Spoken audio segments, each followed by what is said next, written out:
Welcome back to Clean Tech Talk. Today we're doing a deep dive into something that might seem a bit routine, but it's absolutely critical. We're talking about professional floor scrubber maintenance.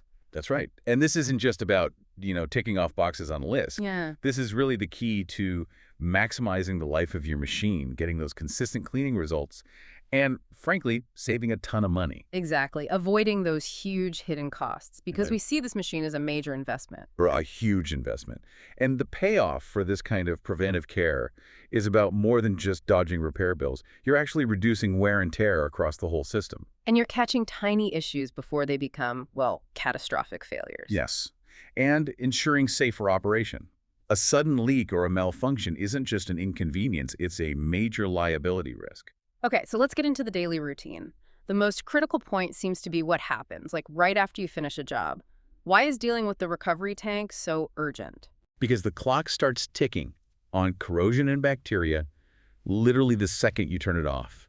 You have to empty and rinse that tank immediately. If you don't, You get that smell. you get the smell, you get bacterial growth, and you get rust and sediment buildup that just eats away at the tank over time. Okay, that's the dirty water side. But what about the solution tank, the clean side? That needs daily attention too, doesn't it? It does, mostly to stop detergent residue from clogging up the lines and pumps.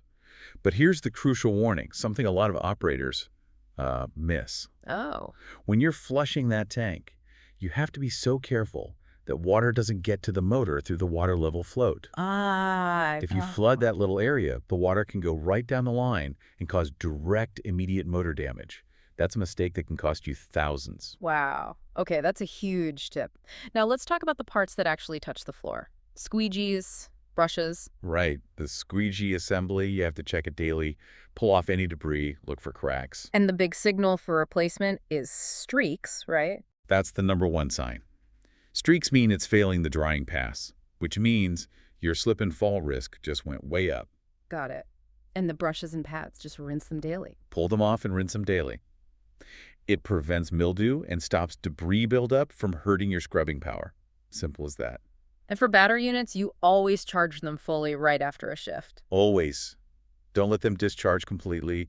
You've got to protect that long-term cell health. A happy battery gives you happy runtime. Okay, so that's the daily damage control. Let's shift gears to the more scheduled checks, the weekly and monthly things that prevent those really costly system failures. So weekly, it's all about two things, power and flow. Power and fluid. Okay. For power, you check the battery terminals for any corrosion and make sure the cables are tight.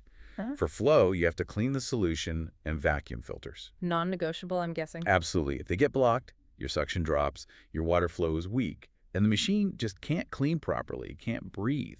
And then for the monthly checks, we're looking at wear patterns. I know it's tempting to try and get one more week out of a brush, but That is exactly the kind of thinking that costs you more. Rotate them monthly for even wear, but the second they look thin, replace them. because uneven wear can strain the motor. Right, and it gives you a worse finish on the floor. Monthly is also your electrical safety check.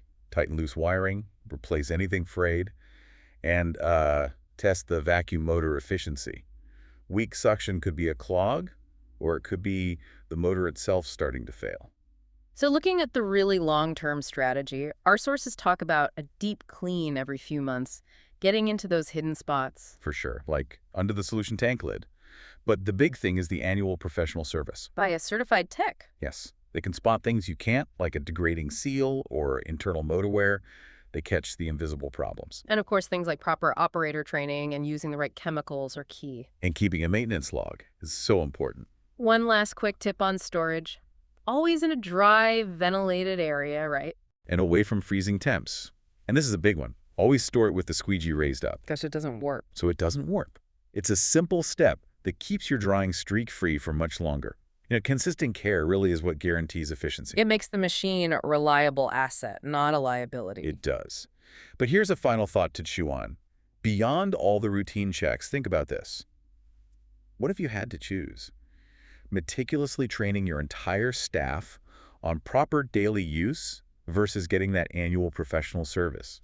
Which one saves you more money over 5 years? Exactly. Which one has the bigger impact?